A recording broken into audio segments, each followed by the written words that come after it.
Bon, je vais faire une petite vidéo ici qui va concerner, je m'excuse, ce qu'on appelle l'électrolyseur.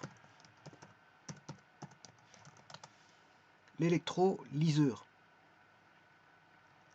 Ce que vous pouvez appeler ça un voltamètre. Un voltamètre.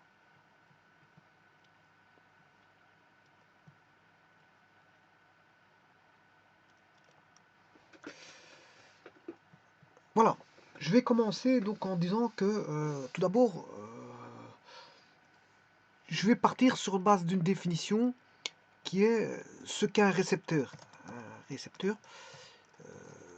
parce qu'il y a ce qu'on appelle les générateurs et les récepteurs.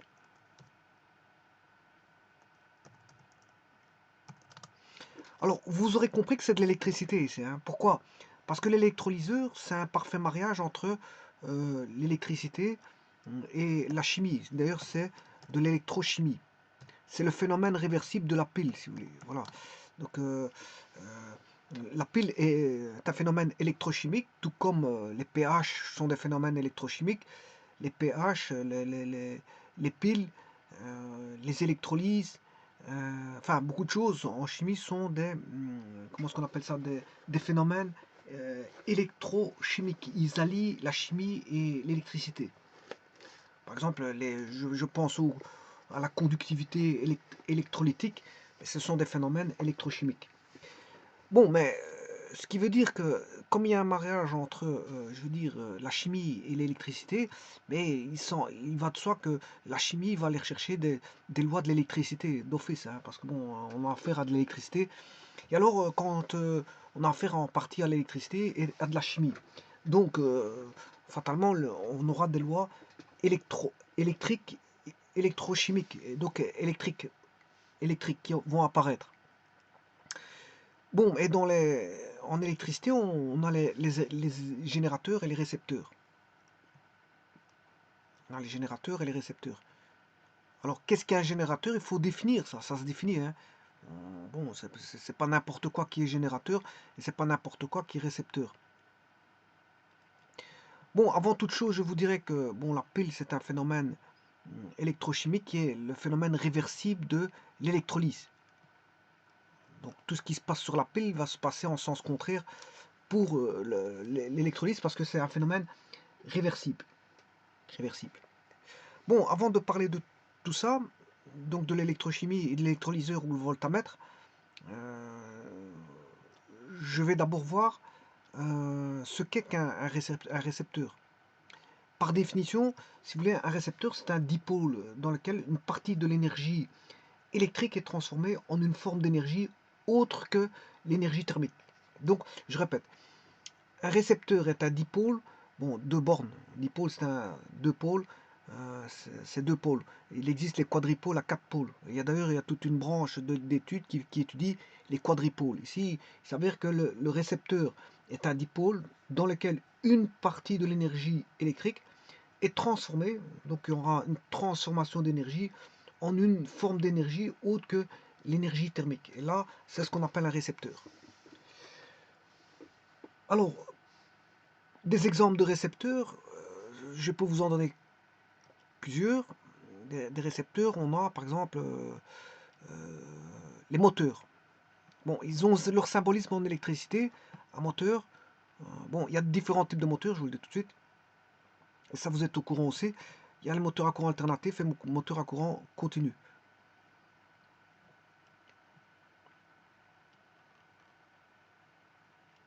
Il y a les moteurs à courant de type alternatif, AC,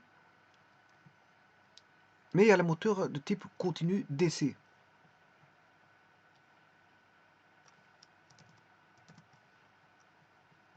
Déjà, là, la fabrication des moteurs fut un temps fabriquée en Belgique. En Belgique, la Belgique fabriquait les moteurs, des moteurs, et notamment Siemens aussi en Allemagne a fabriqué,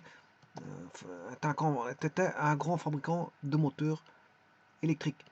Alors dans les moteurs électriques, on a les moteurs à courant alternatif, AC, mais on a les moteurs à courant continu, moteur à courant continu, DC. Alors pourquoi DC? C'est direct current, ou courant direct, ou courant continu si vous voulez. Et AC, c'est alternative current, c'est-à-dire courant alternatif.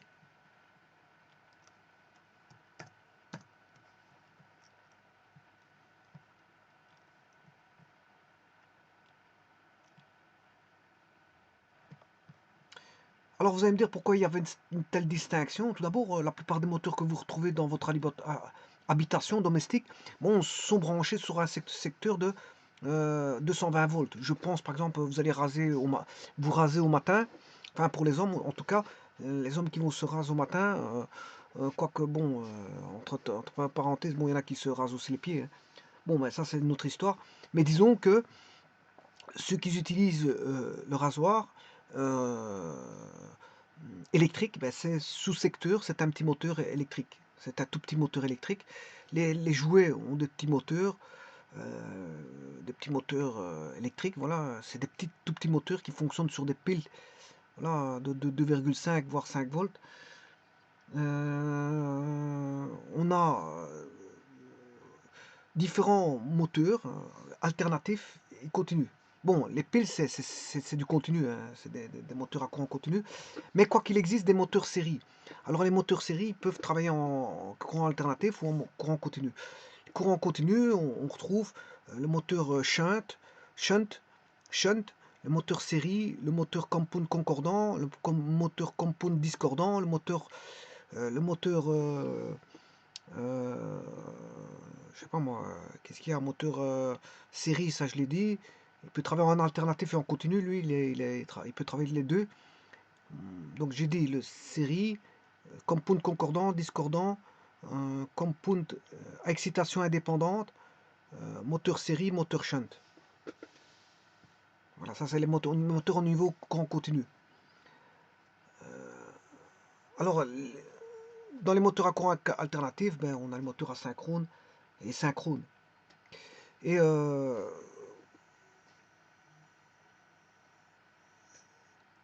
il y avait dans l'industrie lourde, notamment je crois dans les mines, des moteurs un peu spécifiques en courant continu tels que le Ward Leonard, hein. C'est des moteurs très puissants. Vous pouvez régler, je crois, la vitesse. Vous pouvez régler la vitesse. Donc, le continu était beaucoup utilisé dans l'industrie lourde, de l'industrie métallurgique et minière. On retrouvait les moteurs à courant continu. Parce que pour leur puissance, hein. Voilà, c'était. Bon, maintenant chez vous, vous retrouvez tous des moteurs à courant alternatif tels que dans votre frigo, vous avez le moteur, comment est-ce qu'on appelle ça, le compresseur, donc ça, c'est courant alternatif. Si vous utilisez une foreuse chez vous à la maison, mais c'est une foreuse portative ou un petit marteau piqueur ou pour enlever le plafonnage, etc., etc. Ça, tout ça travaille en courant alternatif, courant alternatif, foreuse, visseuse, visseuse pneum. Ouais, ça c'est, j'ai dit. Mixeur de cuisine, tout ce qui est moteur de cuisine, c'est courant alternatif. Moteur de micro-ondes. Enfin, on peut imaginer tous les moteurs que vous avez chez vous. Si vous travaillez dans votre jardin, voilà, vous avez utilisé un sécateur électrique, et ben c'est du courant alternatif. Voilà, donc soit ce sont ce qu'on appelle des récepteurs de type, bien sûr, et comme tous les organes électriques sont symbolisés par voilà, une schématique, eh bien, tous les récepteurs ont aussi leur schématique. Ici, vous voyez un type de moteur AC et un type de moteur DC, suivant une schématique. Et ça, c'est des types de récepteurs. C'est des exemples de récepteurs. Par exemple, je prends le moteur. Alors, pas confondre avec les alternateurs, où là, les alternateurs servent à fournir de l'énergie électrique à partir du mécanique. Par contre, les moteurs, il y a une transformation d'énergie électrique en mécanique. Les moteurs, c'est transformation d'énergie électrique en mécanique. Les alternateurs, c'est transformation d'énergie mécaniques en électrique. Ils fournissent de l'électricité, les alternateurs. Les alternateurs fournissent de l'électricité. Euh, ils tournent au travers d'une turbine dans les centrales électriques. Une turbine, et avec de l'énergie de l'eau, si c'est une centrale euh, voilà, hydraulique, il y a un barrage qui fait tourner une turbine, la turbine fait tourner l'alternateur, et l'alternateur produit de l'électricité. Et donc au départ, c'est de l'énergie mécanique. Énergie mécanique. Dans une voiture, vous avez un alternateur, vous mettez le moteur en route, au travers de la batterie. Une fois que le moteur est en route, bien, le moteur tournant, c'est comme les anciennes manivelles d'avion, il fallait tourner la manivelle d'avion pour enclencher le moteur. Et puis une fois qu'il est enclenché, et puis ici dans les voitures, quand elles sont enclenchées, le moteur tournant, il y a une courroie d'alternateur, et l'alternateur tourne, et bon, ça débute du courant, et on peut avoir du courant par l'entremise d'un alternateur qui fournit du courant alternatif, bien sûr redressé via un pont redresseur, et pourquoi pas filtré et régulé, pour avoir une tension continue, fixe, et bien propre.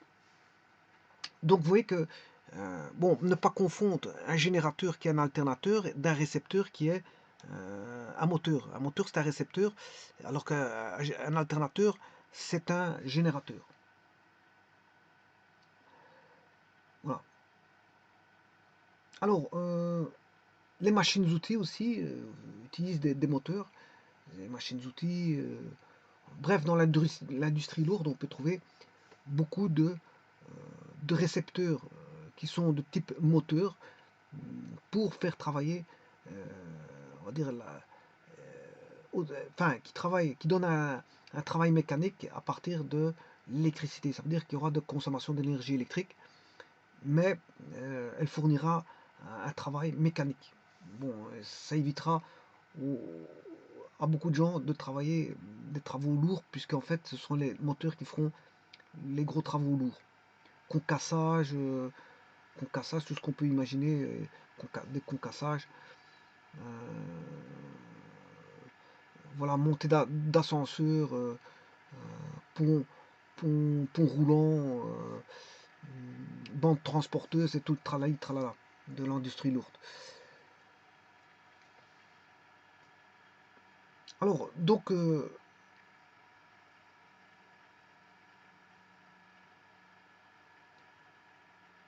pour avoir des moteurs puissants, comme je vous l'ai dit tout à l'heure, à vitesse variable, on va utiliser des moteurs à courant continu, tels que par exemple le Wart Leonard.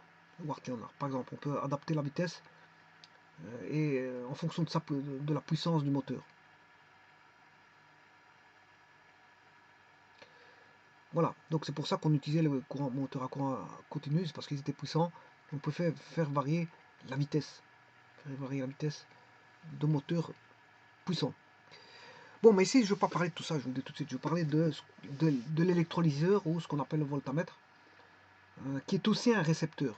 Alors, comme je vous ai dit qu'il existe une schématique pour tout composant électrique, mais je vous rappelle que l'électrolyseur est un composant, on va dire électrochimique, donc je ne peux pas le trouver sur microcap. Sur microcap, je ne l'aurai pas, parce que c'est un composant électrochimique, c'est-à-dire qu'il va, il va avoir un électrolyte dans on aura une solution électrolytique, c'est-à-dire un soluté plus solvant, et bon,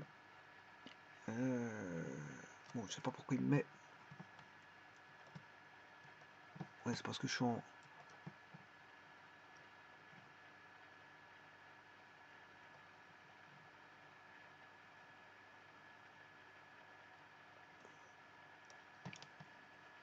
bon, je vais vite dessiner le symbole, parce qu'il faut que je le dessine correctement,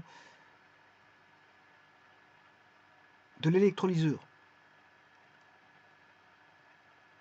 Voilà, ça ressemble à un condensateur, mais c'est pas un condensateur, je vous le dis tout de suite, hein. Ça ressemble, mais ça n'est pas un condensateur, c'est le symbole d'un électrolyseur. Et donc ce symbole-là, vous ne le retrouvez pas sur microcap, c'est normal, parce que microcap, c'est des composants électriques et électroniques, je dirais plus électroniques, mais l'électrolyseur est un composant, est un organe électrochimique. Il nécessite un générateur et il nécessite une solution. Or, microcap ne prend pas en charge les solutions électrolytiques. Voilà, il ne prend pas en charge les solutions électrolytiques. Donc, vous n'allez pas lui dire de mettre une solution de NaOH, par exemple, mettre des plaquettes en fer pour et voilà, et de voir la caractéristique d'un électrolyseur. Il ne vous le fera pas. Voilà, pour ça, il faut faire un laboratoire avec un électrolyseur. Il faut un électrolyseur, il faut aller chercher un électrolyseur pour pouvoir faire la manipulation et voir la caractéristique de l'électrolyseur. Alors, je vous ai parlé de moteurs. Les moteurs ont leurs caractéristiques. Qu'est-ce qu'il y a ces caractéristiques? Je vais vous montrer. On peut avoir les caractéristiques. Bon, généralement, je vais vous dire tout de suite, hein, je vais aller au vif du sujet. La caractéristique que je vais voir, c'est une caractéristique tension-courant. Tension-courant. Donc, c'est un récepteur dans lequel je vais étudier sa caractéristique tension-courant.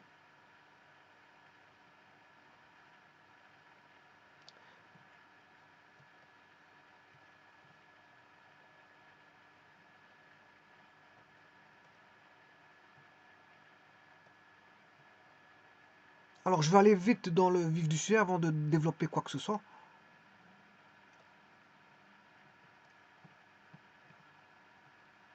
Tout d'abord, on aura une caractéristique UI.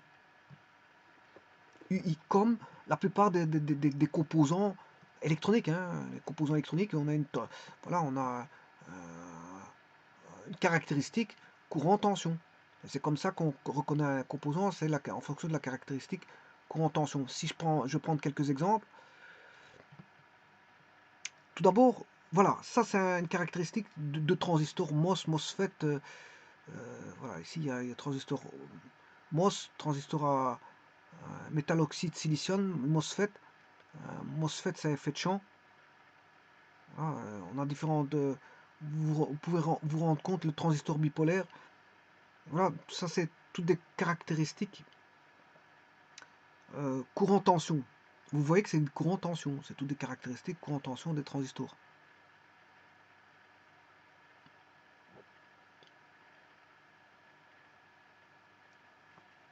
Je peux avoir les caractéristiques. Ça, c'est les caractéristiques des diodes Zener. Voilà, de la diode Zener. Toujours UI, hein, vous pouvez vous rendre compte que c'est toujours UI. U en fond.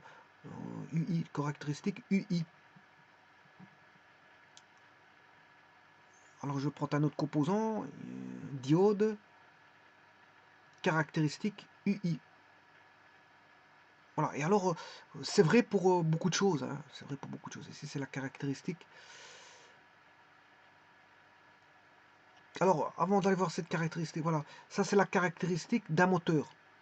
Voilà, moteur, voilà, une caractéristique d'un moteur, toujours, voilà, on a toujours une caractéristique UI.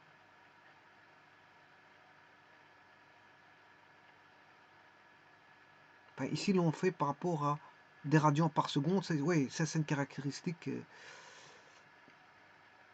vitesse par rapport au courant.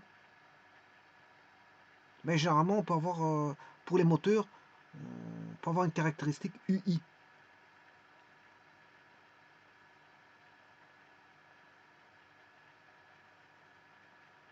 Ça, c'est une caractéristique de la vitesse en fonction du courant. Couple en fonction de la vitesse.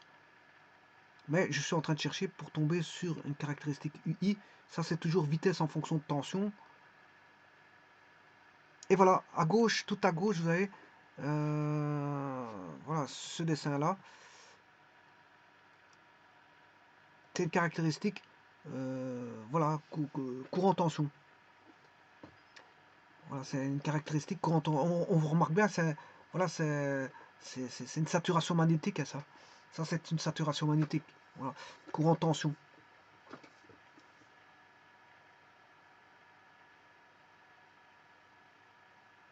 Donc, vous voyez que si je prends les moteurs, il y a différentes caractéristiques, hein, ça c'est pour tous les composants, mais généralement on étudie la caractéristique courant-tension. Voilà, courant-tension.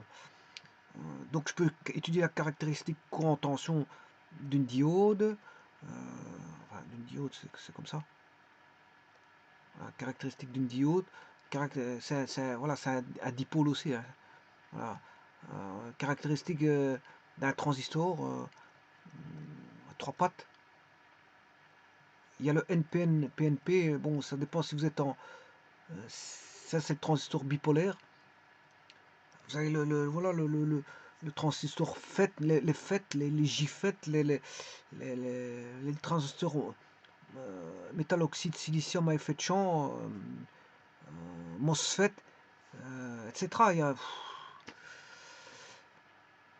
Il existe pas mal de composants, bon, diode Zener, etc. etc. Bon, il y a encore bon, différents autres composants tels que le diac, triac. Tous les composants électroniques sont sujets à leurs caractéristiques propres, thyristor, etc. Bon, mais ici, moi, je vais étudier donc non pas la pile, puisque la pile est un générateur. Alors la pile, il faut deux électrodes comme ceci. Hein, ça, c'est un générateur. Et la pile, son symbole est comme ceci. C'est un générateur courant continu. Ça veut dire qu'il y a le plus, moins, et sa convention de générateur, c'est de moins vers le plus comme ceci. Voilà, sa convention de générateur. Donc, il va avoir une force électromotrice E, et bien sûr, la tension sera U est égal à E moins R fois I. Donc, on aura une résistance interne propre, bien sûr, à la solution. Et donc, ça, c'est une droite qui est... Bon, si je devais écrire ça, c'est Y est égal à... Ça, c'est le U. U est égal à une constante moins R, qui est le coefficient angulaire, alpha, X. En fait, c'est Y est égal à moins alpha X plus K. Donc, on a un coefficient angulaire qui diminue. Donc, on a une pente descendante. Et on a un ordonnant à l'origine qui vaut K. Et le K vaut E. Et la droite décroît au fur et à mesure avec le courant. Et ça, c'est la caractéristique générale d'un générateur. Et le E, c'est la tension, la force électromotrice à vide. Hein, le E, c'est la force électromotrice, c'est-à-dire quand I vaut 0, on mesure le E. Donc vous mesurez directement avec un voltmètre directement sur le générateur, vous allez mesurer E. Par contre, si vous augmentez le courant, à un moment donné, vous allez avoir le courant de court-circuit ICC. Le ICC, c'est quand le courant est maximal et on n'a plus de tension. Hein. C'est quand U vaut 0. Quand U vaut 0, on atteint le courant de court-circuit.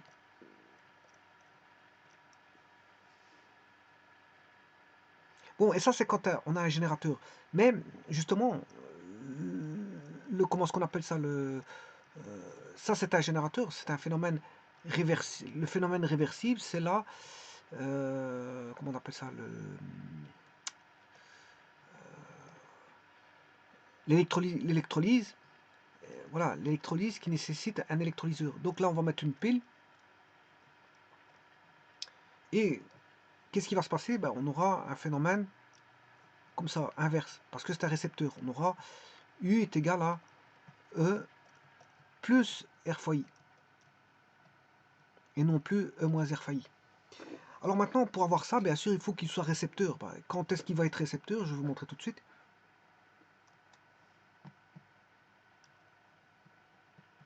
Bien sûr, on aura ce cas de figure-là, pour autant que la pile ne fasse plus pile.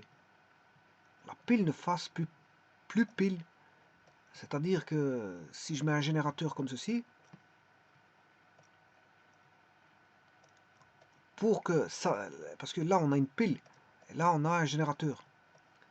Donc, qui va gagner le combat entre le générateur 1 et le générateur 2? C'est celui qui a la force électromotrice la plus grande. Donc ici, je prends la force électromotrice la plus grande. Donc, celui-là est un récepteur. Donc, et c'est le cas de l'électrolyse, ce sera ça. Voilà, celui-là, c'est l'électrolyseur. La solution est un récepteur d'énergie électrique. Alors, pour avoir ça, il faut que la force électromotrice du générateur G1 soit plus grande que la force électromotrice du récepteur R, enfin du récepteur G2. Mais G2 n'est plus générateur, hein, il est passé récepteur. Voilà, il est passé récepteur. Donc dans G2, on aura une force contre-électromotrice, alors que dans G1, il y aura une force électromotrice. Mais si c'était l'inverse, voilà, on devait inverser le phénomène. Voilà. Alors, c'est-à-dire, qu'est-ce qu'on aura? Ça veut dire qu'on a deux générateurs.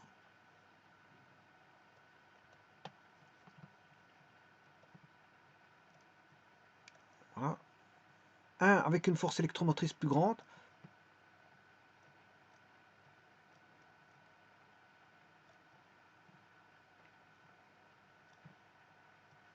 Donc, il y en a un, il fera plus, plus, moins. Comme j'ai E1, si j'ai une force électromotrice E1, et là j'ai E2. Si j'ai E1 plus grand que E2, en force électromotrice, par exemple ici d'un côté j'ai 7 volts et l'autre j'ai 5 volts, mais on aura un débit comme ceci, de courant comme ceci. C'est-à-dire que là, il va devenir récepteur. Là, il est récepteur, il est plus générateur. Parce que il y a un courant, voilà, et sa loi, c'est une loi qui va être une loi avec une loi de récepteur comme ceci, avec une force contre-électromotrice que je vais appeler E'. Et l'autre, il est générateur. Hein. Voilà. L'autre, sa force électromotrice vaudra E. Pendant qu'il diminue, ben, l'autre va augmenter.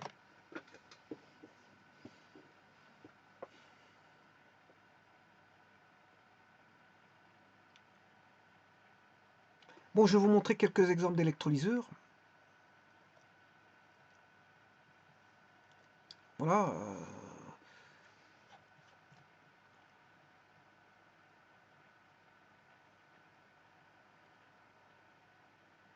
Donc on a une anode, toujours une anode, une cathode avec un générateur de production. Alors pas confondre avec oui. Parce qu'avec une électrolyse, on peut créer de l'H2 et de l'O2 avec du NaOH. Hein. Là, par exemple, ici, regardez bien. Je vais mettre du H2SO4, qui est un acide. D'un côté, on va produire de l'H2 et de l'autre côté de l'O2. Donc on a, avec l'H2SO4, l'anode, on aura production. L'anode, c'est le plus. Hein. Pour une électrolyse, l'anode, c'est le plus. Et le moins, c'est la cathode. Alors les ions sont décomposés et les ions positifs vont être attirés par... je vais vous montrer ça en vitesse parce que c'est pas le but de montrer ça.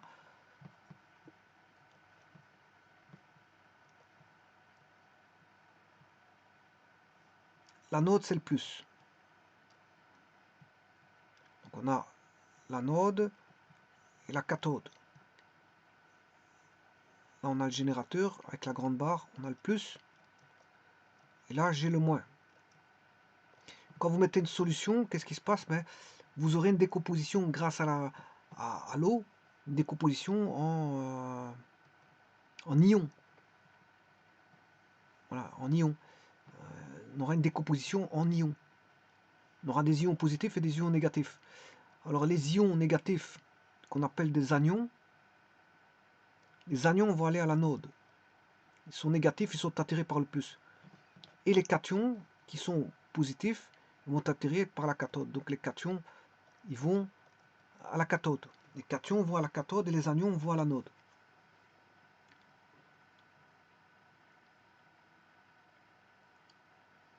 Alors, qu'est-ce qui va se passer? Ben, on a un potentiel d'oxydoréduction ici, on a une réaction redox. Il y en a un qui va gagner des électrons et l'autre qui va perdre des électrons. Les électrons vont circuler uniquement dans la partie métallique. Bien sûr, là on a deux plaques. Avec les électrodes qui sont là. Et les électrons vont circuler uniquement sur la partie métallique de la plaque et du conducteur. Donc on aura des électrons qui vont circuler. Comment ils sont apparus? Ben, par le gain ou la perte au travers des deux plaquettes. Il y en a un qui va gagner des électrons, l'autre qui va perdre, parce que on a un potentiel redox des deux côtés. Voilà. Il y en a un qui va perdre des électrons, il y en a un qui va en gagner. De par l'équation chimique voilà, voilà, il y en a un qui va devenir métal et l'autre qui va...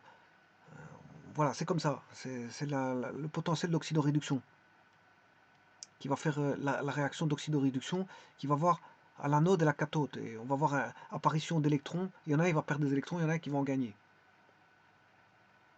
Alors, si je regardais sur Internet ici, regardez bien. Donc ça, c'est tout des électrolyseurs. Et là, on récupère de l'H2 et de l'O2 grâce à l'H2SO4. Comme on a un acide, à la cathode, on a de l'hydrogène. Voilà. Et là, cette réaction-là permet de récupérer de l'H2 et de l'O2.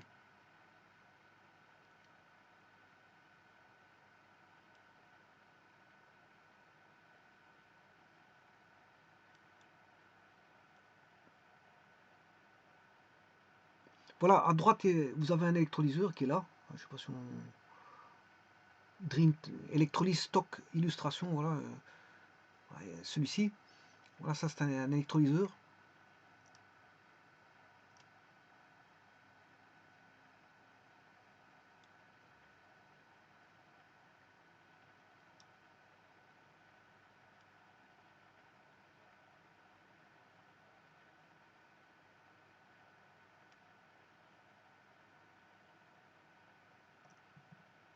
Alors ici, je vais utiliser du NaOH.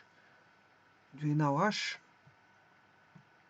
donc l'hydroxyde de sodium, avec des plaques en fer pour l'électrolyse.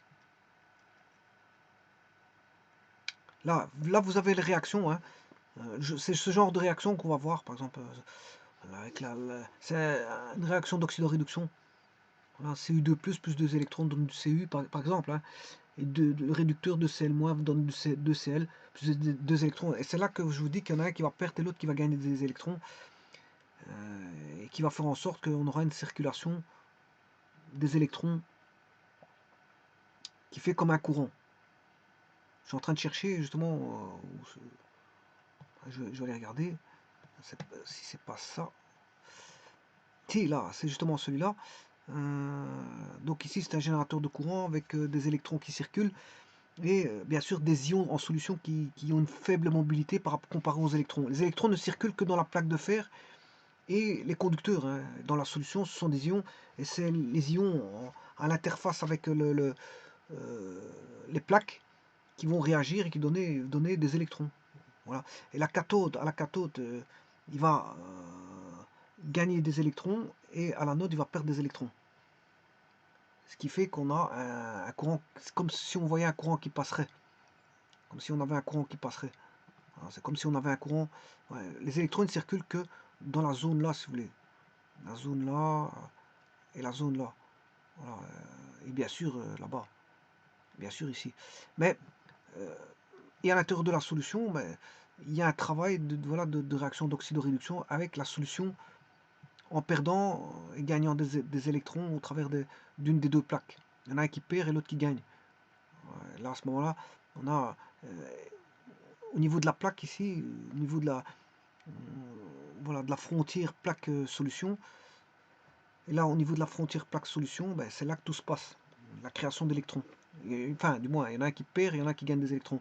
Et s'il y en a un qui gagne, il voit comme si le courant arrivait, et s'il y en a un qui perd, bon, il voit comme si le courant repartait. Bon, je regardais correctement si je raconte pas de bêtises. L'anode perd, ouais, l'anode c'est positif. Donc celui qui perd des électrons, c'est l'anode. Et celui qui en gagne, c'est la cathode. Donc le moins, il gagne des électrons. Donc là, le moins, il gagne des électrons. Et le plus, il perd des électrons. Donc le moins, il gagne des électrons. Donc je vais aller au moins, le moins, ici, il gagne des électrons. Voilà, lui, il gagne des électrons. Et l'autre, il en perd. On perd des électrons. Voilà. Et donc c'est tout un jeu comme ça de circulation. Enfin, les électrons ne circulent que ici, hein, comme je vous ai expliqué. Voilà, ils circulent que là. Hein. C'est un jeu qui se passe là. Et puis, comme je vous ai expliqué, là-bas, c'est une interaction avec les ions. Hein. Là, on a l'interaction dans la solution et la plaquette, l'interaction avec les ions. Bon, pour autant qu'ils changent la couleur, parce que là, on a l'interaction avec les ions, là et là, l'interaction avec les ions. Voilà, ça va se passer comme ça. Voilà, donc, et donc, on a une caractéristique qui va avoir lieu courant tension. Courant tension. Une caractéristique courant tension. Alors, pour le récepteur, la convention récepteur,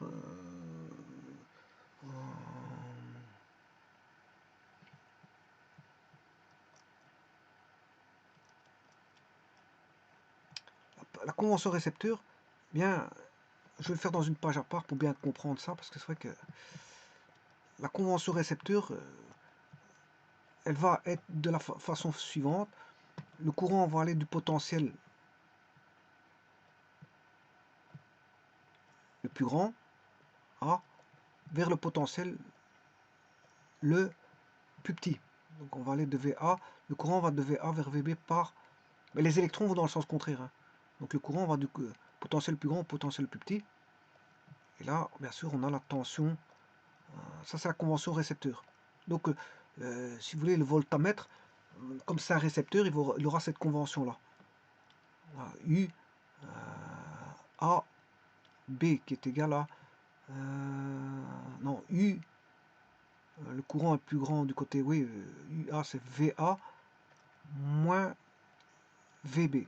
Alors, ça provient d'une règle qui dit que, bon, la puissance est positive. Parce que pourquoi elle est positive? Parce qu'un récepteur consomme de l'énergie. Donc, en thermodynamique, ce qu'il consomme, c'est il absorbe. S'il absorbe, mais la puissance qu'il reçoit est positive. Donc, la puissance reçue,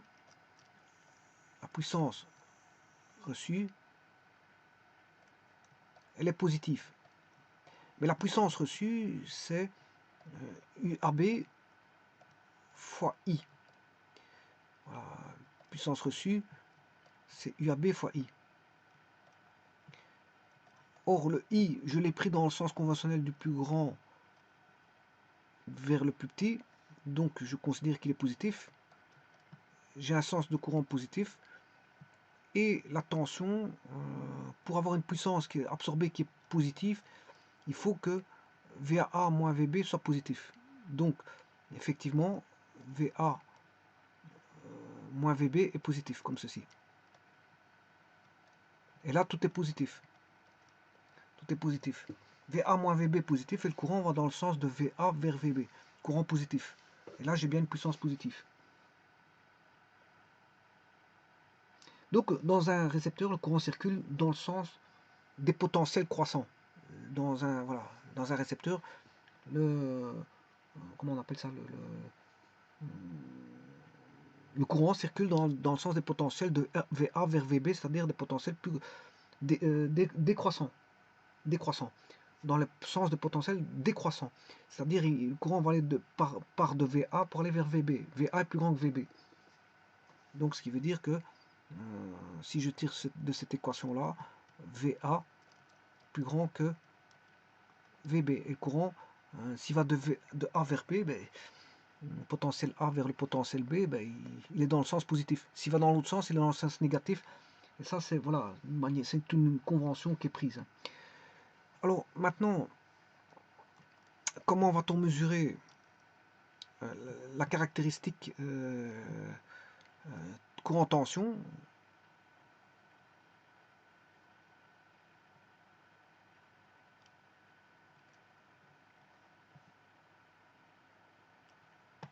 La caractéristique courant tension va être mesurée à l'aide d'un circuit électrique. UI. Alors je vous dis tout de suite, elle sera comme ça. Enfin, idéalisée comme ceci, hein, avec une force contre-électromotrice parce que c'est un récepteur. On aura E', U est égal à E' plus R fois I. Plus R fois I. Alors, je vais maintenant faire le schéma électrique.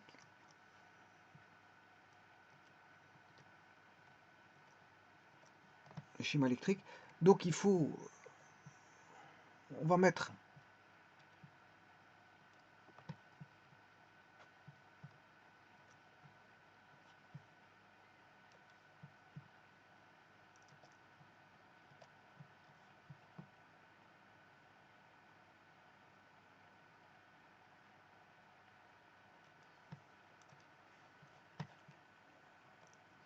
je vais mettre un générateur donc de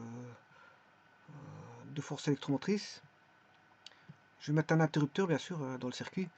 Je vais mettre un interrupteur pour pouvoir interrompre le circuit, commencer le laboratoire. Je vais mettre un générateur de 6 volts.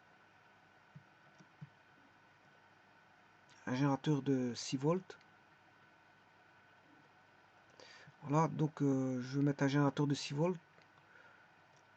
C'est pas ça.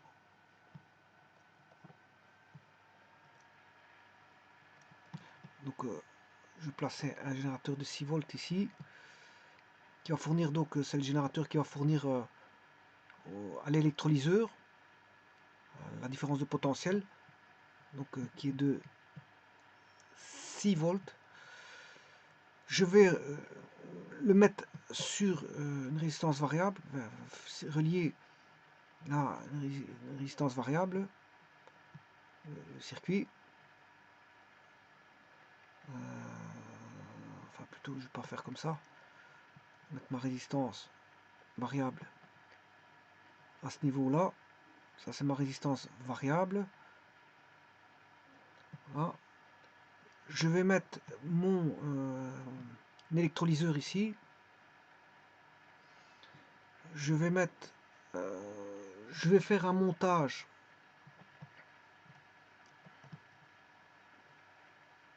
aval.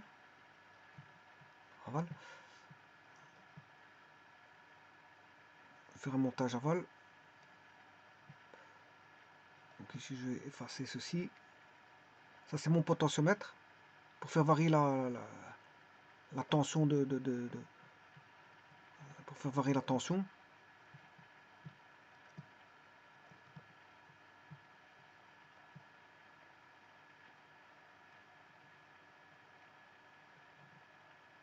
Voilà. J'ai mon électrolyseur, je crois que je l'ai déjà dessiné. Hein. Mon électrolyseur, il est... C'est pas ça. Je vais aller chercher directement parce que je l'ai tracé tout à l'heure.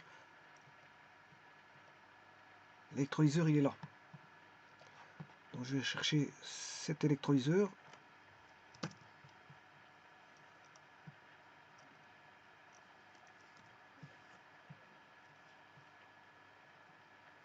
Voilà, l'électrolyseur, il est là. Maintenant, j'ai presque tout mon circuit.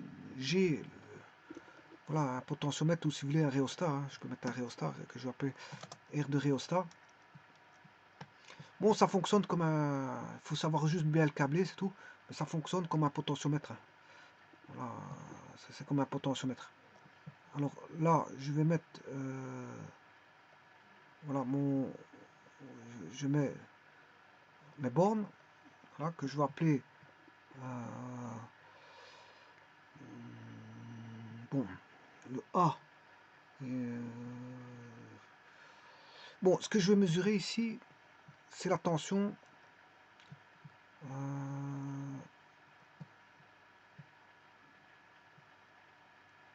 Je vais mesurer la tension au niveau de l'électrolyseur pour avoir sa caractéristique tension. Sa caractéristique tension.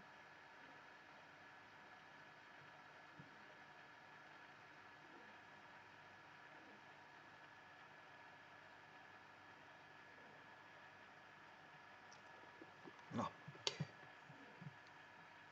Je vais mettre ici et ça. Alors, je vais mettre un voltmètre en montage amont, un voltmètre et un ampèremètre, enfin un montage aval, je m'excuse, un montage aval. C'est un montage aval. C'est un montage aval.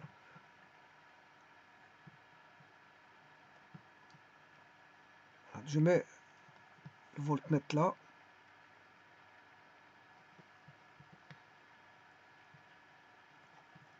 De cette manière-là, je vais mesurer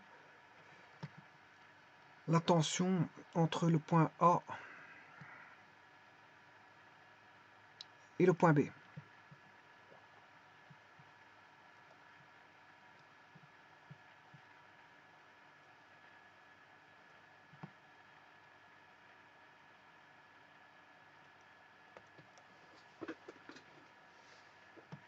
Et le courant, je le mesure ici. Donc je pourrais mesurer le courant qui va circuler là. Le courant sera, je vous le dis tout de suite, en milliampères.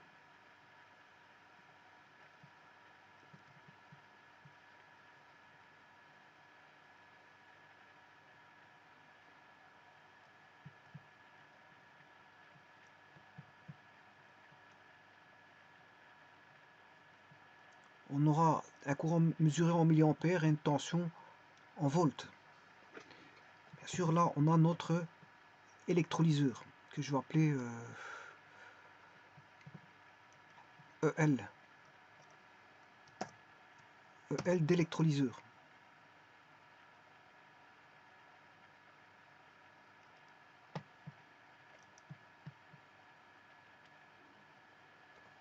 Là, on aura l'interrupteur ici.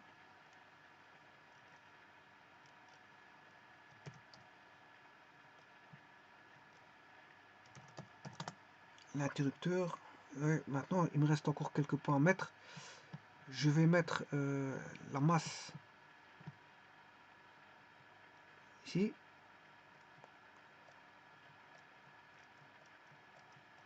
Polarité positive, elle est là. Polarité négative. J'ai tout, je crois. Alors bon, je vais appeler les points. Si je, ça c'est le point. Comme j'ai déjà mis ABC, enfin AB. AB, je vais appeler le point, le curseur. Ce sera C. J'appellerai ce point-là D. Et ce point-là E. Voilà, le schéma est établi. Alors faites très attention parce que il y a juste un petit truc à vous dire ici. Attention au câblage du rhéostat parce que si vous le mettez à l'envers, vous risquez d'avoir voilà, un cas de figure voilà, un cas de figure qui sera le contraire. Hein, qui sera le contraire. Hein, voilà. Faites attention, ça. Allez voir la vidéo que j'ai faite sur le potentiomètre.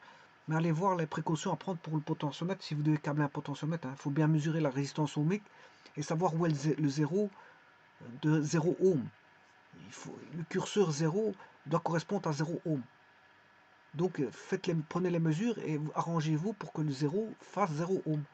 Et que le maximum, si vous avez, elle monte jusqu'au maximum, quand vous faites monter au maximum, il doit mesurer le maximum de résistance. Voilà, attention à ça. Parce que si vous mettez à l'envers, vous n'aurez pas... dans ce cas-ci, si je suis sur microcap, je vais prendre... si je mets... voilà, je mets 70%. Enfin, 70%, je vais mettre 70. J'ai 7 volts. Hein. Voilà. Donc là, il est bien câblé. Si je le mets à l'envers, j'aurai 3 volts. Hein. Voilà.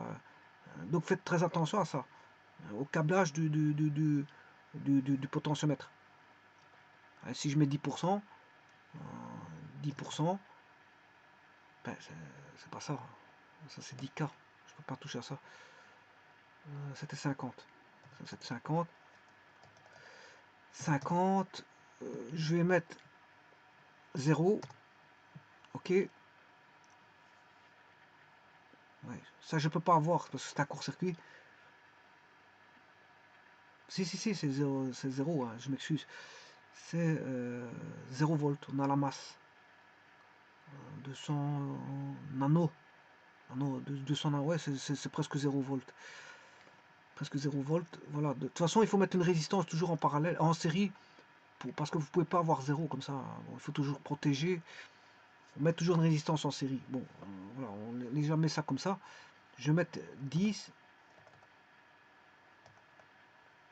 Voilà, on va mettre 11. J'ai 1,1 volts pour 11. Voilà. Là, il est bien calibré. Hein. Simplement, je vais mettre une résistance de protection pour ne pas avoir le 0. Là.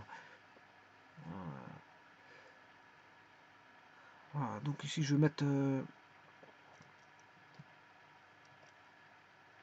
90, si je mets 90, j'ai 9 volts.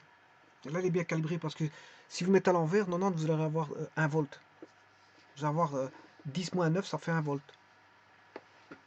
Si voilà, s'il est mal raccordé. Donc, faites très attention au câblage voilà, voilà. Et alors, je vous montrerai la courbe demain. Parce que ça demande des explications. Mais la courbe, si vous voulez, je l'ai ici. Hein. Mais je vous donnerai les explications demain.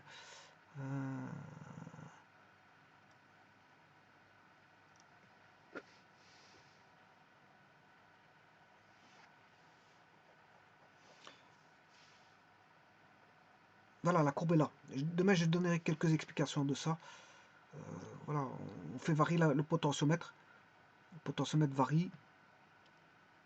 On fait varier le potentiomètre. Bien sûr, on va monter ici en potentiomètre. Et on va prendre les mesures de courant tension. Et j'expliquerai tout ça. Alors, il y a juste un petit truc à vous dire que, bon, ne pas confondre de montage amont de montage aval. Hein. Ici, c'est le montage courte dérivation. Courte dérivation, parce que si j'avais mis le voltmètre là, le voltmètre prendrait, bon, bien sûr, il ne serait plus ici, hein. Il prendrait et l'ampèremètre et l'électrolyseur. Donc c'est le montage, on va dire, longue dérivation. Ça, c'est le montage longue dérivation qui est le montage amont. Vous placez le voltmètre en amont. Mais le voltmètre, il n'est pas en amont ici, il est en aval. Il n'est pas en amont, il est en aval. Et là, c'est un voltmètre, il mesure que la tension au niveau de l'électrolyseur. Alors, les avantages du montage amont-aval, quand est-ce utiliser un montage amont, un montage aval, tout dépendra de, voilà, des résistances à mesurer, tout simplement. Alors, si on mesure un delta R sur R, voilà, delta R sur R, le montage aval est acceptable si on a... montage aval est acceptable à 1% si on a justement delta R sur R, qui est la variation relative de résistance à mesurer, si cette variation de relative de résistance à mesurer est inférieure à 1%. Là, si on a ça, ben on va mesurer avec le montage aval, c'est-à-dire qu'on va faire ce montage-là. Ça voudrait dire que, bien sûr, que la résistance du voltmètre la résistance du voltmètre est beaucoup plus grande que 100 fois la résistance à mesurer. Résistance voltmètre, résistance du voltmètre est beaucoup plus grande que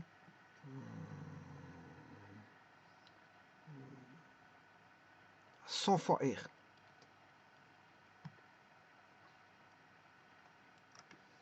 Et ça, quand vous avez ça, ben on fait le montage amont.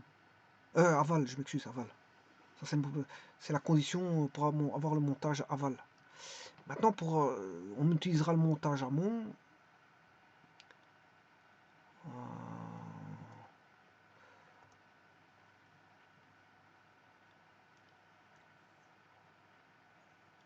Le montage amont, ben on va l'utiliser lorsque le montage amont est acceptable à 1%. Si on a une variation relative qui est tout le contraire de tout à l'heure, si on a delta R sur R qui n'est plus plus grand ou égal enfin plus petit ou égal à 1%, enfin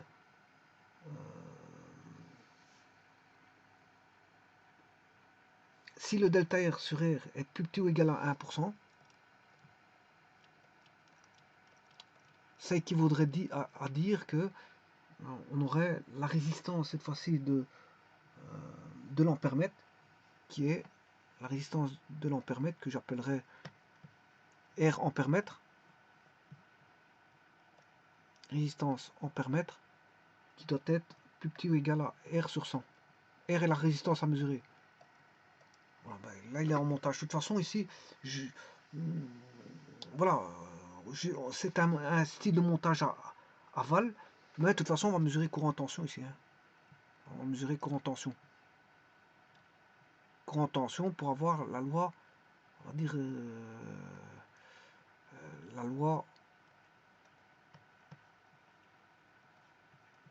U est égal à E plus RI. Alors je dirais que c'est pas E, mais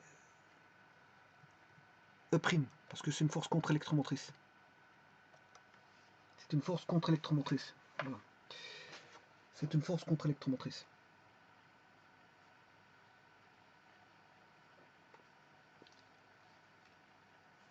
Alors, il manque encore quelque chose. J'ai la tension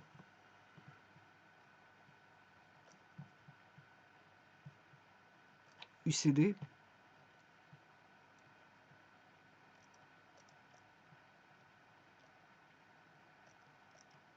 Et la tension AB.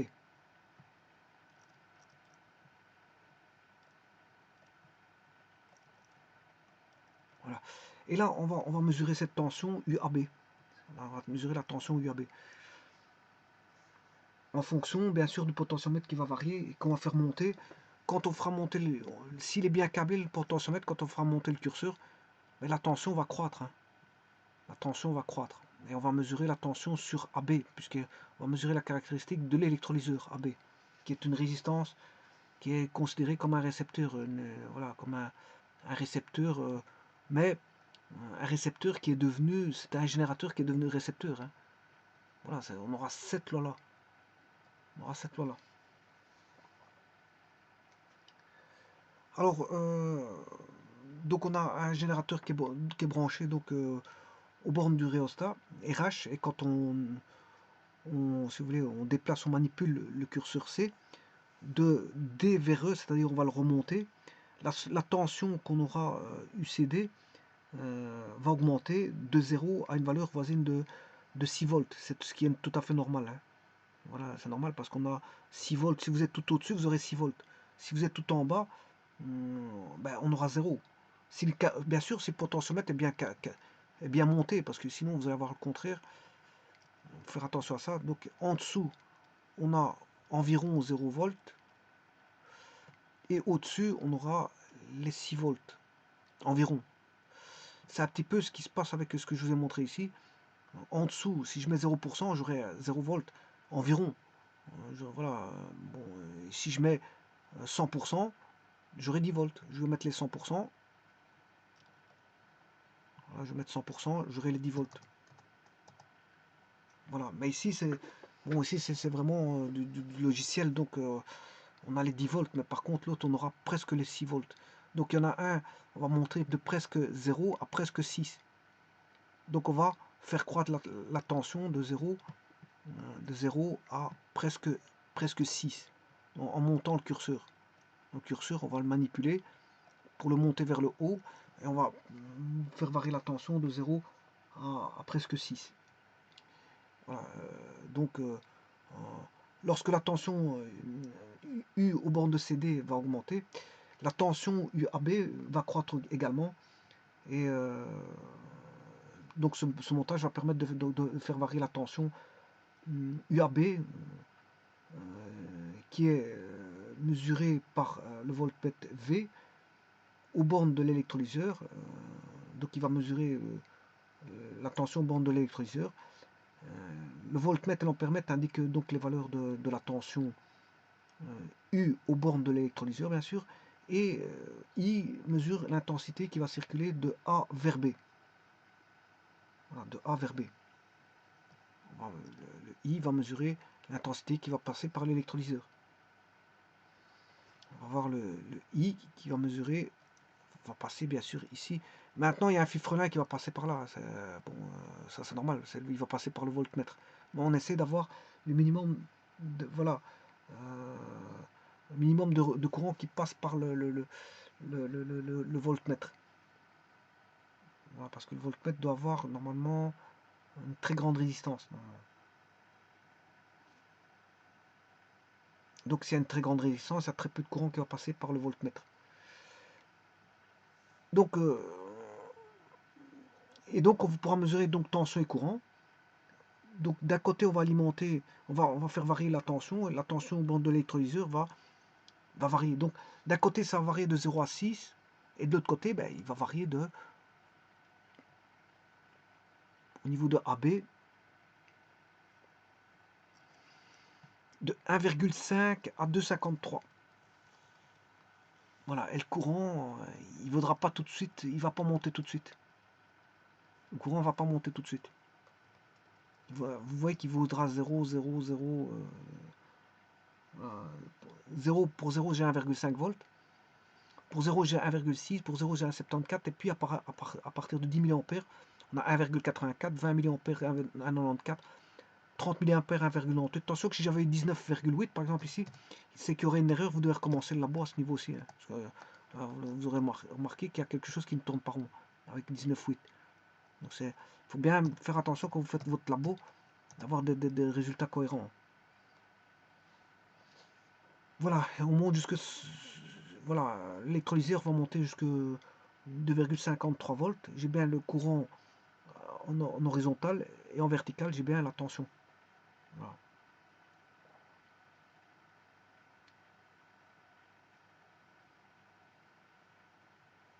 Alors on a un courant qui commence à partir... Bon, on n'a pas de courant pour 1,5, 1,6 et 1,74, et que... donc l'intensité est nulle pour ces valeurs-là. Et ça, c'est pour les plus faibles valeurs donc de tension, on a des courants nuls. Enfin, un courant nul. Et le courant n'existe pas pour des valeurs inférieures à 1,74 volts. Mais elles existent, les courants existent à partir de 1,74 volts. Donc on ne peut donc faire passer un courant dans un électrolyseur sans appliquer à cette bonne une tension suffisamment grande. Donc on n'a pas de courant tant qu'on n'a pas appliqué une tension d'ici qui est de 1,84 volts. C'est à partir de là que prend naissance le phénomène, enfin comment on appelle ça,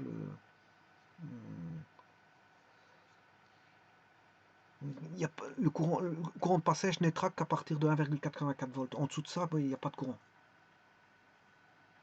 Donc ce qui veut dire qu'il existe une valeur minimale de la tension. Ici c'est 1,84 volts appliqué aux bornes d'un électrolyseur pour qu'il soit traversé par un courant. Donc il faut 1,84 volts au minimum à mettre, sinon donc vous devrez monter avec comment on appelle ça, il faut monter avec le rhéostat jusqu'à un certain niveau. Il faut monter avec le rhéostat jusqu'à un certain niveau. Je suppose que j'ai mis le dessin. Pas ça. Voilà. Le rhéostat, il faudra arriver à un seuil. À partir d'un certain seuil, on aura un courant. À partir d'un certain seuil, on aura un courant. Donc il faut monter avec le rhéostat et à un moment donné, et sentir quand est-ce qu'il ne faut pas aller trop vite non plus. Il ne faut pas basculer trop haut en une fois, parce qu'à ce moment-là, vous ne verrez pas quand est-ce que l'électrolyse commence. Alors ce qui veut dire que si on doit dessiner ça, il y a une partie de la courbe qui est un petit peu étrange. Je vais vous montrer. Il y a une partie de la courbe qui sera étrange.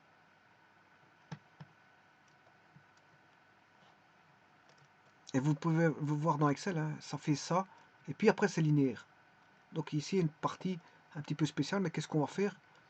On va linéariser le tout pour aller rechercher la force contre-électromotrice ici, E'. On va linéariser parce qu'ici, il y a des points ici qui ne sont pas alignés. Et alors, on va chercher comment on appelle, la force électromotrice E', qui est l'ordonnée à l'origine, si vous voulez. Et là, on aura la loi E', U est égal à E' plus RI. R étant le coefficient angulaire qu'on peut trouver tout de suite avec, voilà, avec les données qu'on a sur Excel. Hein. Avec les données qu'on a sur Excel, on peut trouver le coefficient angulaire. En fait, c'est une équation de droite, Y égale K plus, plus AX. C'est-à-dire AX plus B. AX plus B. avec le A qui est le coefficient angulaire, qui est la résistance interne. B, c'est la force contre-électromotrice E. Bien sûr, il faudra bien sûr faire une correction linéaire, parce qu'ici, la courbe, elle descend. Vous pouvez voir, voilà, je peux faire une interpolation linéaire, vous pouvez voir qu'ici, la courbe, elle est un peu étrange. Remarquez aussi que je commence à, je sais pas combien de milliampères, 10. 10, à 10 milliampères. En dessous de 10 milliampères, j'ai rien. Voilà. Et ça va jusqu'à 175. Ça veut dire qu'il y a un petit trou là, de 0 à 10, il y a un trou, il n'y a rien. Donc vous devez faire une correction de la droite pour aller chercher la force électromotrice E'.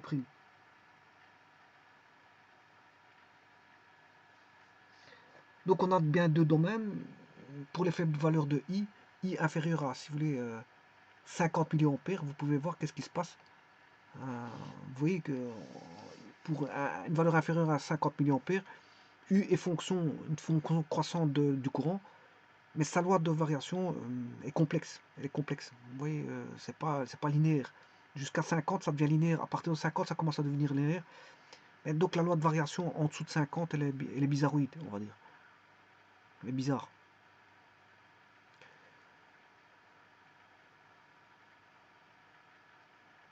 Donc ça, c'est pour le cas d'un électrolyseur, le fonctionnement d'un électrolyseur, si vous voulez, et plus généralement d'un récepteur avec un courant de faible intensité, n'a pas d'intérêt.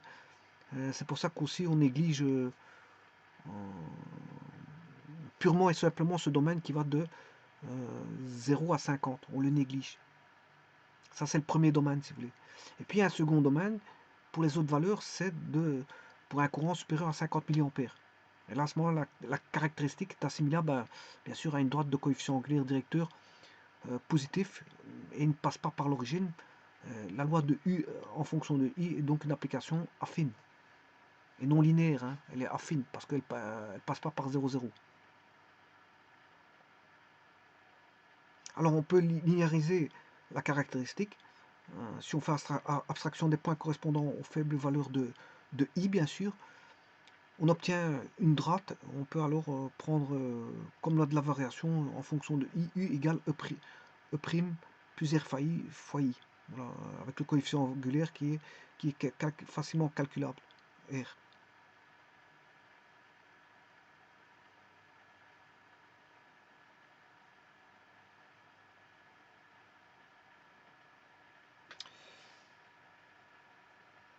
Et donc R est la résistance interne du récepteur. Voilà, et donc il y a deux domaines.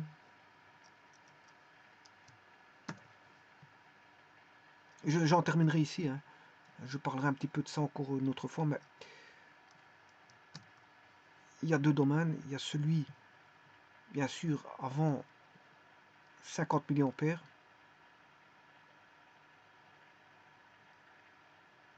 Il y a le domaine avant 50 milliampères et le domaine après 50 milliampères. Celui-ci est peu intéressant. Par contre, ce qu'on peut faire, c'est une interpolation linéaire voilà, de la droite pour avoir la caractéristique. Voilà, et là, vous allez avoir la force. Enfin, il faut que je le fasse correctement parce que. Voilà.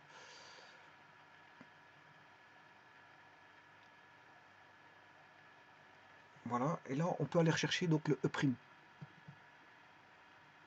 Le E' qui est ici. Alors, on peut calculer le delta facilement. Vous prenez un point, deux points, faites delta U sur delta I. Et la résistance interne, ce sera normalement delta U sur delta I, qui est positif.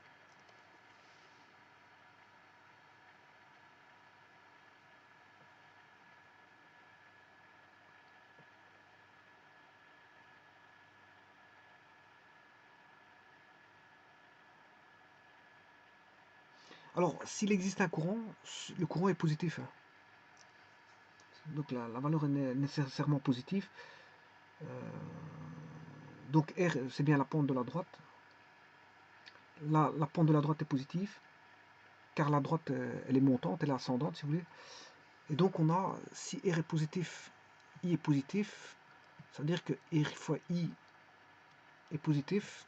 Si j'écris U moins E prime égale R fois I, si ça c'est positif, ça veut dire que U moins E prime est plus grand ou égal à 0, ça veut dire que U est plus grand ou égal à E prime.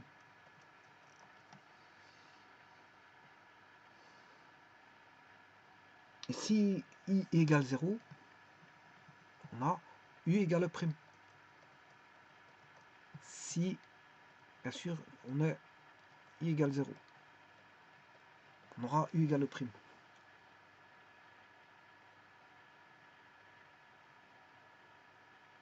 Donc la tension est plus grande sera plus grand ou égal à la force électromotrice. Elle ne sera égale à la force U sera égale à la force électromotrice quand le courant sera nul. Donc on aura la force électromotrice à vide, si vous voulez. C'est la force électromotrice à vide. Et donc E' est l'ordonnée à l'origine de la caractéristique, bien sûr, qui a été linéarisée.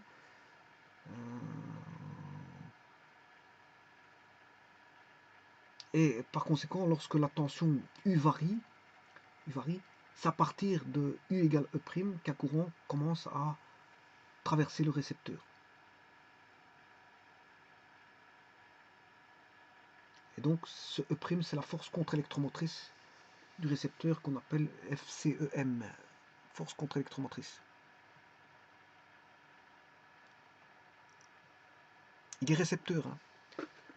Il est récepteur. Hein. L'électrolyseur est un récepteur.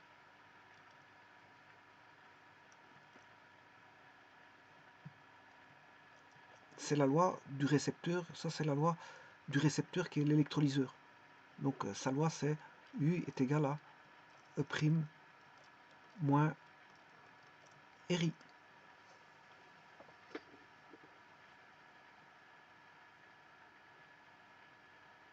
Donc vous voyez que c'est une caractéristique linéaire. Hein. Je l'ai linéarisé pour le premier domaine 1. Je l'ai linéarisé pour le domaine numéro 1. Et là, il était déjà linéaire en 2. Il était linéaire en 2. Je l'ai linéarisé pour le 1. Donc je considère qu'elle est linéaire partout. En trichant, si vous voulez. En trichant.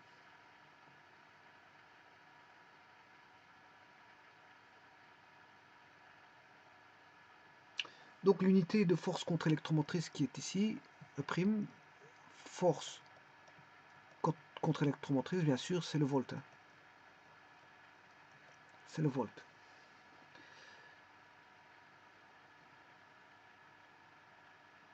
Et donc R, c'est la résistance interne, comme je vous l'ai expliqué. R, c'est delta. On peut le trouver en faisant delta U sur delta I.